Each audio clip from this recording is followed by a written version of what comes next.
नमस्कार. मुंबई आउटलुक मध्ये आपलं सर्वांचं स्वागत आहे. लाईव्ह येण्याचं कारण महत्वाचंच आहे, कारण की आज गेल्या अनेक महिन्यांपासून मराठा आरक्षणासंदर्भात जे राज्यामध्ये जे रान पेटलेलं आहे, मनोज जरांगे पाटील यांच्या माध्यमातून आज आज मनोज जरांगे 15 दिवसांपासून जे आपलं आमरण उपोषण जे सुरू होतं ते आज स्थगित केलेलं आहे. मात्र त्यानंतर ज्या प्रकारे काल मनोज जरांगे थेट मुंबईत उपमुख्यमंत्री देवेंद्र फडणवीस यांच्या निवासस्थानी येऊन आंदोलन करणार असा इशारा दिल्यानंतर पुन्हा एकदा राज्य सरकार आणि मराठा आंदोलक म्हणून मराठा समाज आमने सामने येण्याची शक्यता होती. काही अंतर्गत सराटी येथून मनोज जरांगे हे निघाले होते, मात्र काल रात्री अंतर्गत सराटीच्या जवळच्याच गावामध्ये त्यांनी मुक्काम केला आणि आज सकाळी त्यांनी पुन्हा आंदोलन आंदोलनस्थळी अंतर्गत सराटी येथे दाखल झाले आणि त्यानंतर त्यांनी आंदोलन ग्रामस्थ गावातले जे त्यांचे जे वरिष्ठ जे नागरिक होते त्यांच्या हातानं आंदोलन आज स्थगित केलेलं आहे.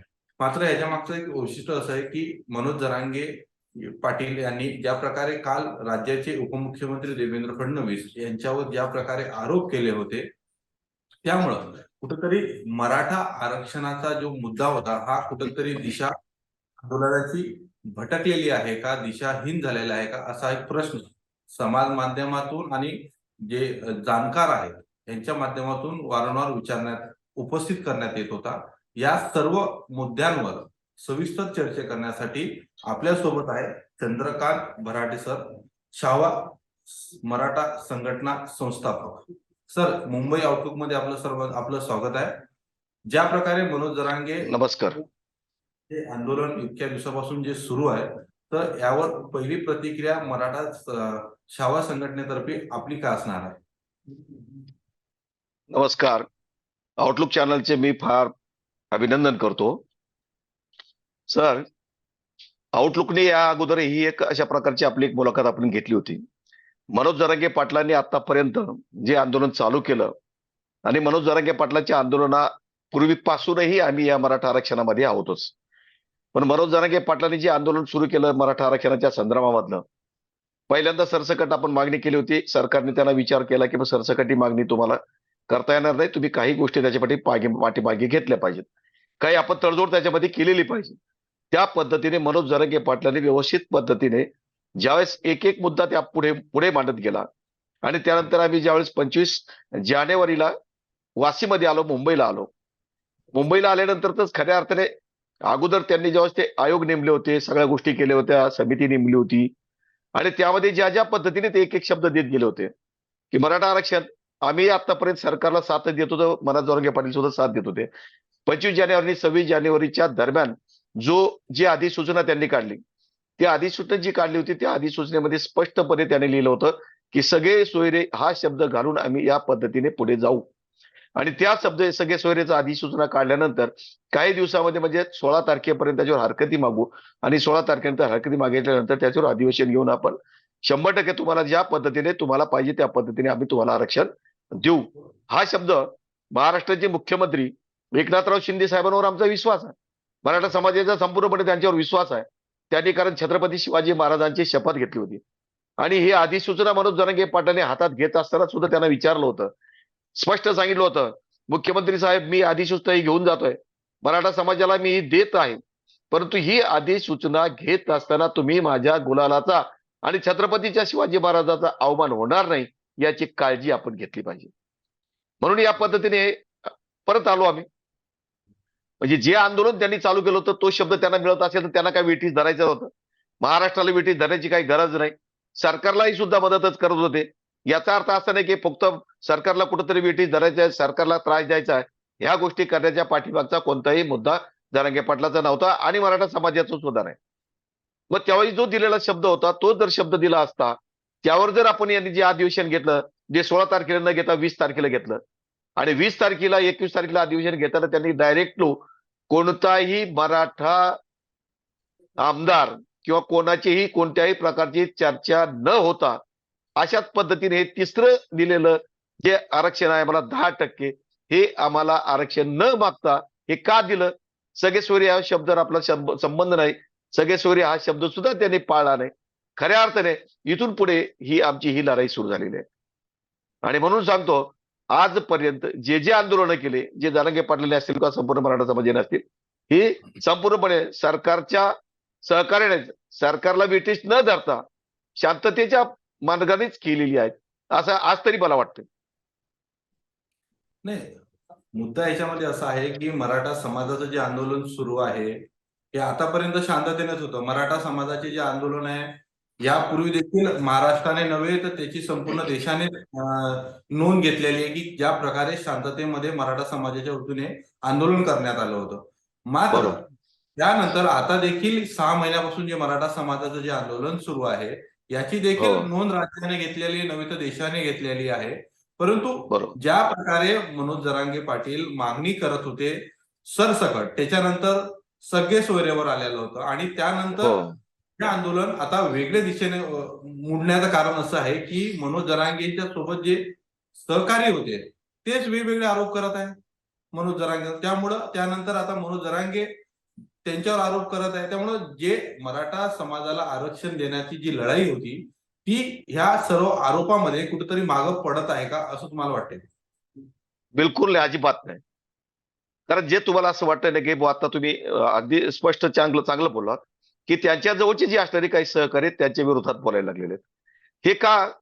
आणि हे सरकारकडून झालेला कार्यक्रम आहे. हा वैयक्तिकरित्या झालेला नाही. याचं कारणही सांगतो मी तुम्हाला.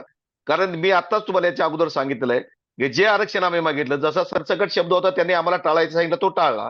सगळेश्वरी हा शब्द घ्यायचा सांगितला, तो सगळेश्वरी हा शब्द त्यांनी न दिल्यामुळे जेव्हा परत एकदा 10 फेब्रुवारी पासून आंदोलन चालू झालं, 10 फेब्रुवारी पासून त्याचं उपोषण चालू झालं आणि त्यानंतर मग त्यांना असं वाटायला लागलं की आपल्याला द्यायचं एक, आपल्याला करायचं एक. कारण सरकारच्या मनामध्ये बोललंय एक वाशीला आणि त्यांच्या मनामध्ये मला असं वाटतं की त्यांना कुठंतरी त्यांच्या मनामध्ये एक आडी ठेवली होती, त्यांनी एक डाव टाकलेला होता आणि म्हणून 20 तारखेला त्यांनी एक चुकीचं आरक्षण दिलं आम्हाला. जे दिलं तर आम्हाला त्याच्याबद्दल काय बोलायचं नाही आम्हाला. जे दिलं ते एसीबीच दिलं. साहेब अजूनही त्याचा जी आर काढलेला नाही, आजही जी आर काढलेला नाही त्याचा. ते म्हणते ना मोठं तोंड वरकून आम्ही तुला 10% आरक्षण दिलंय. आज तरी जी आर काढलेला आहे का त्याचा? अजिबात नाही. ते अधिसूचनेचं जी आर मध्ये रूपांतर याच्यामध्ये झालेलं नाही. दुसरी गोष्ट याच्यात आम्हाला भरकटून टाकलं. ईडब्ल्यूएस मधून तर आम्हाला लगेच त्या दिवशी उडवून टाकलं. जर तुम्हाला 10% आरक्षण दिलं तर ईडब्ल्यूएस तुम्हाला फायदा होणार. एवढं मोठं बोलले पात्र. एवढं स्पष्ट केलं त्यांनी.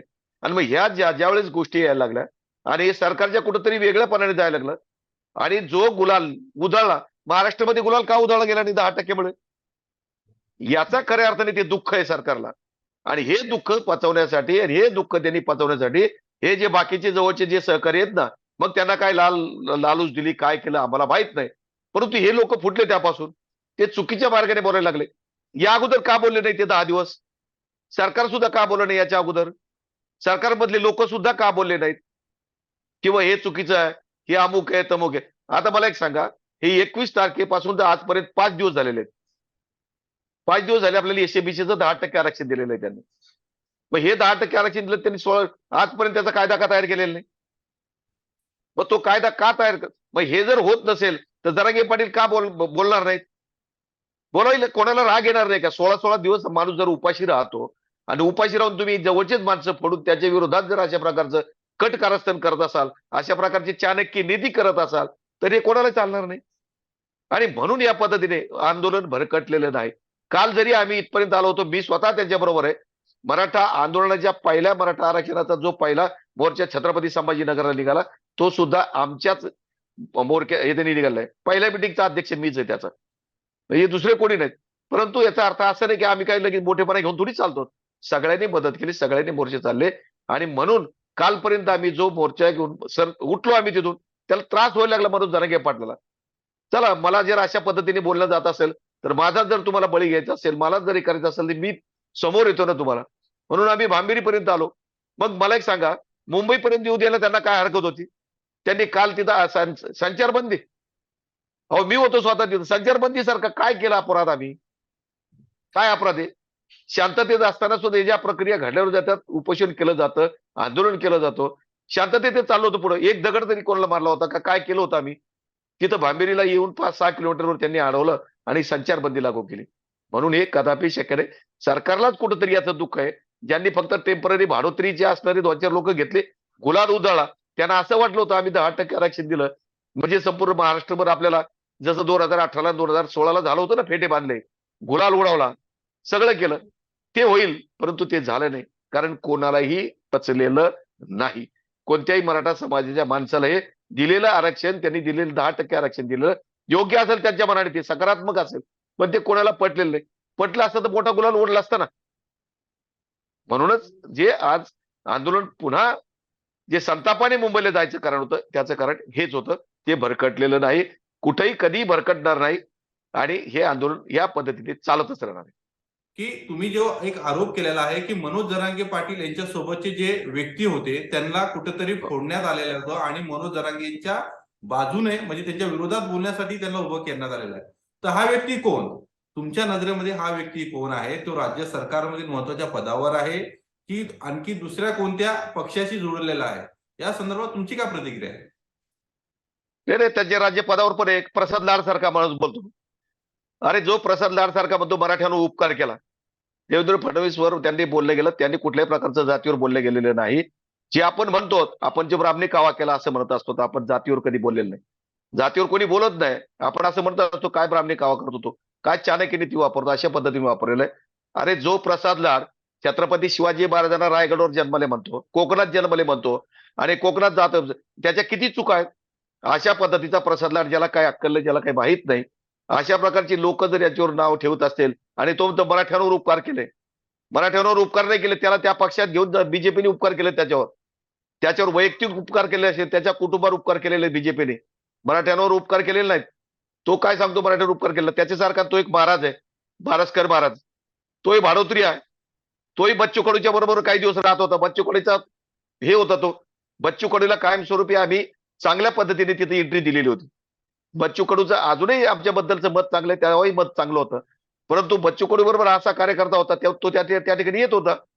मग हे आज एक नाही, असे अनेक लोक आहेत, गावातले जवळचे लोक आहेत, अनेक लोकांना त्याने अशा पद्धतीने फुसलून बाजूला काढलंय आणि त्यांना बोलायला लावलेलं आहे. मग यांचे बोलावते धनी कोण आहेत? आता तुम्ही लक्षात घ्या, ज्या हॉटेलवर जो उतरलेला आहे बारसकर, त्याला पोलिसाचं प्रोटेक्शन आहे. हे बोलण्याच्या अगोदर पोलीस प्रोटेक्शन कोण दिलं त्याला?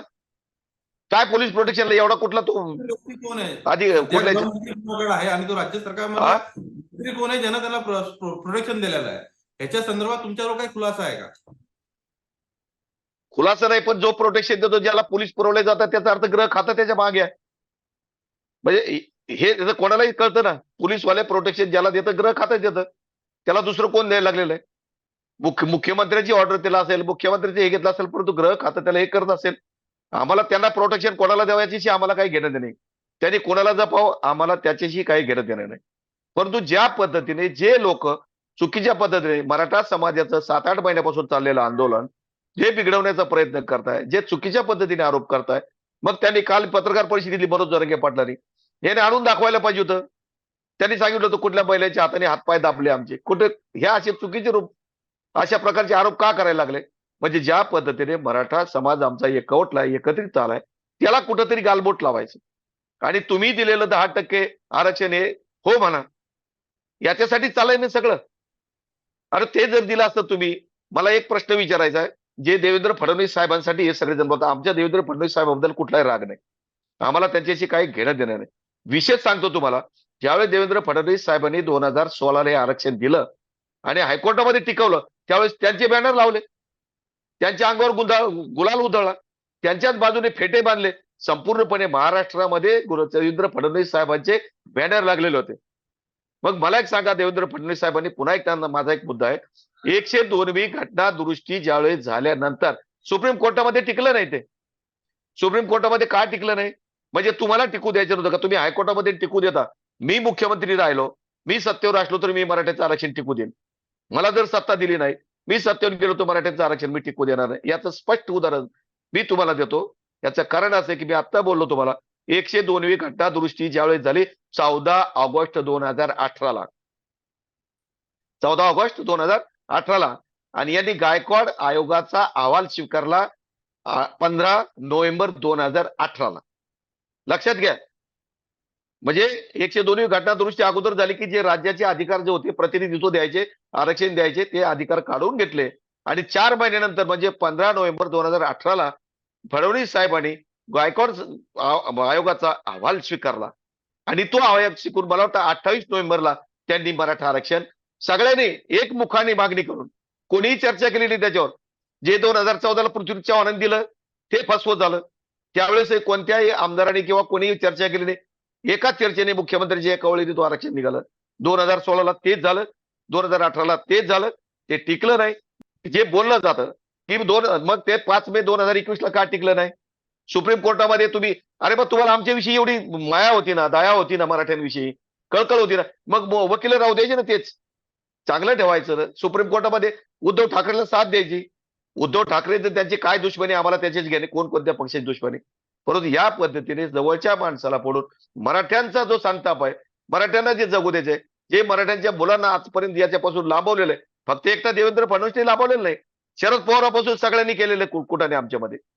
मी सगळ्यांची नावं घेऊन तुमच्यापर्यंत सांगू शकतो उदाहरणासहित. आणि या सगळ्या मुख्यमंत्र्यांच्या बरोबर मी मिटिंगला सुद्धा होतो. हे सुद्धा मी तुम्हाला सगळे पुराव्यानिशी देईल तुम्हाला.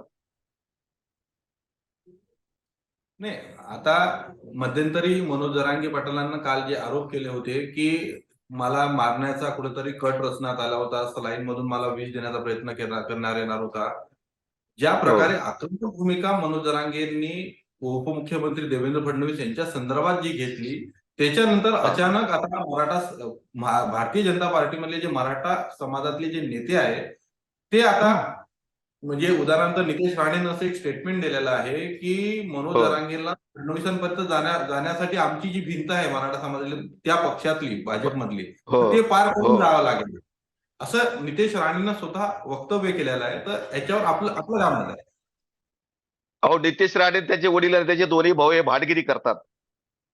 ज्यावेळेस त्यांना काँग्रेसमध्ये होते ना, राणे साहेब सोडायचे होते काँग्रेस, त्या दिवशी मी ते होतो यांच्या बरोबर.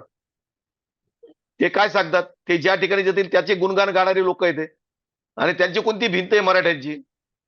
अहो, ते कोकणामध्ये राहतात, त्यांना मराठा.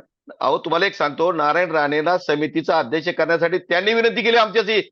आम्ही संघटनेचे पदाधिकारी होतो, मी अध्यक्ष आहे त्या संघटनेत, आणि त्यांच्याकडे दिलेला अहवाल सुद्धा आम्ही दिलेला होता साहेब. म्हणून हे काय करतात, स्वतःची पद आणि स्वतःची तुंबडी भरण्यासाठी नारायण राणे आणि त्यांचे मुलं हे दोघं त्यांच्या पुढे पुढे करतात. त्यांना उद्या जर बीजेपी मधून गेले ना, ते फडणवीस साहेबांना शिवाय देतील. ते कोणाला शिवाय देतात? त्यांना फक्त स्वतःचा स्वार्थ समजतो. या अगोदर सुद्धा त्यांनी फडणवीस साहेबांना भरपूर शिवाय दिलेले काँग्रेसमध्ये असताना.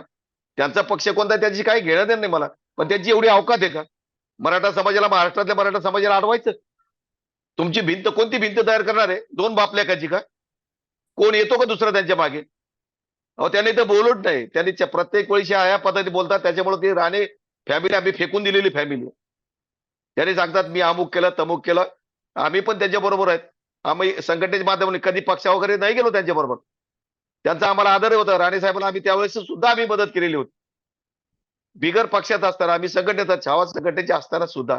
पण त्यांनी या पद्धतीने बोलवणे, तेच काय बोलतात ना रे. आज ते प्रसाद लाड बोलतो, दरेकर बोलतो, आज तो आणखीन म्हणतो राणा रणजित सिंग, आमचे ते पद्मसिंह पाटलाचे चिरंजीव, ते पण बोलले ना आज. ते म्हटले आम्हाला हे वक्तव्य बरोबर नाही, अमुक नाही बरोबर. मग कोणाचे वक्तव्य बरोबर आहेत?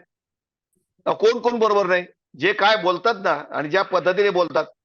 आता डायरेक्ट आपलं उदाहरण सांगतो मी तुम्हाला. अरे गरिबांना महाराष्ट्रात, लोकांना गरिबाला जेव्हा पाण्याची तहान लागते त्यावेळेस आमचे अजितदादा सारखे उपमुख्यमंत्री म्हणतात मी काय तळ्यात मुतू का? याही भाषा त्यांनी वापरल्यात मराठ्यांसाठी आणि मराठ्यांसाठी. आणि अजित पवार हे कधीही मराठा आरक्षणाच्या बाजूने नाहीत. त्यांनी कधी एक शब्द बोललेला नाही आतापर्यंत. मी स्पष्ट नाव घेतो त्यांचं. या ठिकाणी जेव्हा 2001-2ला इथं छत्रपती संभाजीनगरला आले होते, आमची या ठिकाणची एक केस चालू होते नरवडे पाटलाची, इथं उपमहापौरांची. ओबीसीवरून त्यांचं उपमहापौर पद गेलं होतं आणि त्यावेळेस आम्ही त्यांच्याकडे गेलो होतो. मी स्वतः त्याच्याकडे, माझ्याकडे त्याचं निवेदन आहे. अजित पवारांनी दिले, 2002ला दिले निवेदन आहे माझ्याकडे. ते निवेदन जेव्हा आम्ही घेऊन गेलो तर हे काय म्हटले मला, अजित दादा, अरे म्हणे मराठे कुठे भीक मागत असतात, मराठे कुठे कुणबी होत असतात का? मी म्हटलं माजलेल्या मराठ्यासाठी आम्हाला आरक्षण नाही मागायचं, सर्वसामान्य गरिबांसाठी मराठ्यांना आरक्षण मागायचं. यांच्या पोटामध्ये तेव्हापासूनच दुःख आहे साहेब. हे भरगच्च आहेत, मोठे मोठे भरलेले आहेत. यांना काय मराठ्यांविषयी काही घेणं देणं नाही. यांना स्वतःच्या कुटुंबाविषयी, स्वतःच्या विषयी सगळं पडलेलं आहे. त्यामुळं त्यांना त्यांचं राजकारण लखला व्हावं. परंतु त्यांनी कमीत कमी, ते सुद्धा आज बोललेत, या अशा पद्धतीचं बोलणं मी खपवून घेणार नाही. काय काय खपवून घेणार नाही तुम्ही? तुम्ही काय करणार आहात? मराठा समाजाचं तुम्ही कधीतरी चांगलं भलं केलंय का? आम्हाला तुमच्या सगळ्या गोष्टी काढायला लावू नका. मी जे एक उदाहरण सांगितले आता, अशी अनेक उदाहरण आहेत त्यांचे सुद्धा. त्यामुळं ही जी त्यांच्यातली जी बगलबच्चे लोक आहेत ना बीजेपी मध्ये गेलेली, हे त्यांचे फक्त फडणवीस साहेबाला खुश करण्यासाठी बोलताय. एवढं प्रेम आहे का त्यांचं फडणवीस साहेबावर? आम्ही सांगतो काय प्रेम नाही हो त्यांच्यावर, फडणवीस साहेबावर. आम्हीच प्रेम केलं उलट त्यांच्यावर सगळ्या संघटनेने. ज्यावेळेस मराठा आरक्षणाचे जेवढे 56 मोर्चे निघाले ना, 56 मोर्चे 58 मोर्चे काढले, कधी ब्रश शब्दाने उगारला मी त्यांना? हे त्याची आठवण नाही का फडणवीस साहेबाला? एक शब्दाने उगारला मी त्यांना कधीच, वाईट एक चुकीचा शब्दाने उगारला. आणि उलट त्यांचं गुलाल उधळून, झेंडे लावून, बॅनर लावून त्यांचं स्वागत केलं. अहो हे लोक त्यांच्याकडे गेले नाही, ते लोक त्यांनाच खायला लागलेले आहेत. आमचा हा हा आमचा मूळ मूळ अशा प्रकारचा. एकनाथ शिंदेला सुद्धा तेच सांगतो आम्हाला, एकनाथराव शिंदे साहेब, तुम्हाला सुद्धा हे लोक सुधरू देणार नाहीत. तुमची भाषा बदलू देऊ नका. अजूनही मराठा समाज तुमच्यावर विश्वास टाकू नये. तुम्ही काल आणि आज पत्रकार परिषदेमध्ये कडक भाषा वापरली की आम्ही पोलीस हे करू, कारवाई करू, अमुक करू, तमुक करू. तुम्ही हे चळवळीतले माणूस आहात. तुम्ही हे करू शकत नाहीत आणि तुमच्या मनामध्ये नाही. पण तुम्हाला मला वाटतं एक दोन लोकांना खुश करण्यासाठी, छगन भुजबळ, अजित पवार आणि फडणवीस यांना खुश करण्यासाठी तुम्ही हे असं बोलू नका. आजही, उद्याही आणि कायमस्वरूपी तुमच्यावर विश्वास आहे एकनाथराव शिंदे साहेब. कारण तुम्हीच हे करू शकता. अनेक प्रश्नांची उत्तरं तुम्ही दिलेत, अनेक प्रश्न तुम्ही सोडलेत. त्याचं आम्ही तुमचं अभिनंदनच केलेलं आहे, तुमचं स्वागतच केलेलं आहे. परंतु या पद्धतीने तुम्ही बोलू नये आणि आमचं आंदोलन चिरडण्याचा प्रयत्न करू नये. या पुढील आंदोलनात आता छावा संघटनेची भूमिका काय असणार आहे? कारण की जे आंदोलन सरसकट पासून सुरू झालं होतं ते सत्य सोडूपर्यंत येऊन ठेपलं होतं. आणखी आता त्या संदर्भात मुख्यमंत्री यांनी आश्वासन देऊन सुद्धा ते त्यावर अध्यादेश जरी निघाला असला, मात्र त्याच्यावर जो कायदा करणं आवश्यक होतं ते करण्यात आलेला नाही. झालेलं नाही. बरं, आता छावा संघटना म्हणून तुमची ह्यापुढील दिशा काय असणार आहे? आम्ही आजही मनोज जरांगे पाटलाच्या बरोबर आहोत, उद्याही राहणार आहेत. परंतु छावा मराठा युवा संघटना आणि काही मराठा संघटनेने ज्या ज्या पद्धतीने आम्ही या आरक्षणासाठी कष्ट घेतलेले आहेत आणि वैयक्तिक तुम्हाला सांगतो, आम्ही छावा मराठा युवा संघटनेने पहिल्यांदा 31 मे 1995 मोर्चा काढलेला आहे मराठा आरक्षणासाठी. त्यामध्ये 23 मार्च 1994 जी आर जो काढला होता शरद पवारांनी, त्याला सुद्धा विरोध करण्यासाठी आम्ही त्यांच्याकडे गेलो होतो, बैठक टाकलेली होती. परंतु त्यावेळेस आम्हाला जास्त कळत नव्हतं, आमचा अभ्यास थोडासा कमी होता. त्यांनी आम्हाला सांगितलं आपण याच्यामध्ये बसत नाही, आपल्याला आर्थिक निकषांचं आरक्षण पाहिजे. आम्हाला चला म्हणजे तिथून बाजूला, विषयापासून बाजूला फिरवलं. म्हणजे पहिल्यांदा जे कळत नव्हतं ते पहिल्यांदा आम्हाला पवार साहेबांनी या ठिकाणी फसवलेलं आहे. मग तिथपासून आता आम्ही मराठा आरक्षणाच्या संदर्भामध्ये जसं मनोज जरांगे पाटला बरोबर आहोत, तसंच छावा संघटनेच्या जे आमचं मूळ फाउंडर मेंबर आम्ही आहोत. 94 ला जी छावा संघटना काढली, प्राध्यापक देवदास वडजे आमचे कैलासवासी हे संस्थापक अध्यक्ष होते आणि मी अध्यक्ष आहे त्याचा, राज्याचा अध्यक्ष तेव्हापासून. आता मात्र आम्ही काय केलं, त्याचे जे आमचे काही गट झाले तयार, छावाचे वेगवेगळ्या प्रकारचे जरी गट असले तरी अजूनही ते आमच्या बरोबर आहेत. आम्ही संपूर्णपणे मराठा आरक्षणाच्या संदर्भामध्ये मराठा क्रांती मोर्चा म्हणा, सकल मराठा क्रांती मोर्चा म्हणा, या बाबतीत आम्ही सगळेजण एकत्रित आहोत. परंतु आता मात्र आम्ही छावा मराठा युवा संघटनेची स्वतंत्र अशा पद्धतीने सगळ्या संघटना एकत्रित येऊन त्याचं एक लवकरात लवकर त्याचं अधिवेशन घेणार आहोत, एकी करणार आहोत आणि पुढे वेगळ्या पद्धतीने आम्हाला काहीतरी याच्यामध्ये सरकार जर अशा पद्धतीने वागत असेल आणि एक सोशल सामाजिक परिस्थितीमध्ये जर मनोज जरांगे सारखा माणूस जर या पद्धतीने जात असेल सामाजिक दृष्टिकोनातून आणि त्यांना जरी बदनाम करण्याचा प्रयत्न करत असतील, तर आमच्यासारखे छावामध्ये काम करणारे, आम्ही सध्या आतापर्यंत निपक्षपाती आहोत, कोणत्याही पक्षाची संबंधित नाही, कोणतीच छावा नाही, माझीच नाही, कोणतीच छावा नाही.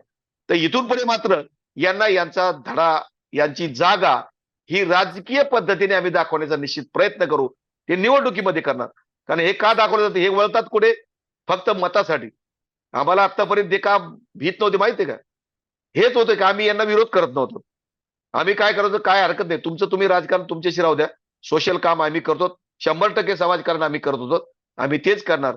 परंतु तुम्ही जर आमच्या सोशल काम करणाऱ्या मनोज जरांगे सारख्यांना बदनाम करत असाल, त्या आंदोलनापासून हटवायचा प्रयत्न करत असाल, तर छावा संघटना म्हणून जे आमच्या संघटना अजून तशाच आहेत, सगळ्या संघटना तशाच आहेत, त्या संघटना एकत्रित करून आम्ही लवकरच याचं एक अधिवेशन घेऊन सगळ्या संघटनांच्या एकत्रित करून पुढे काय ठरवायचं, पुढे यांना या सरकारकडून कशा पद्धतीने मराठा आरक्षण आणि या सगळ्या गोष्टी मिळवून घ्यायच्या ते सुद्धा आम्ही ठरवणार आहोत. याची लवकरच एक बैठक आणि एक अधिवेशन आम्ही याचं लवकरच घेत आहोत. सर नमस्कार. मराठा आरक्षणासंदर्भात परखड मत चंद्रकांत भराटे सर, छावा मराठा संघटक संस्थापक यांनी मांडलेले आहे. ज्या प्रकारे मराठा आरक्षण मिळावं याकरिता छावा संघटना लवकरच एक राज्यव्यापी अधिवेशन बोलून या संदर्भात पुढील दिशा देखील ठरवणार आहे. सर, आमच्याशी बातचीत केल्याबद्दल आपलं खूप खूप धन्यवाद. नमस्कार. धन्यवाद. आपलंही धन्यवाद आउटलुकचं.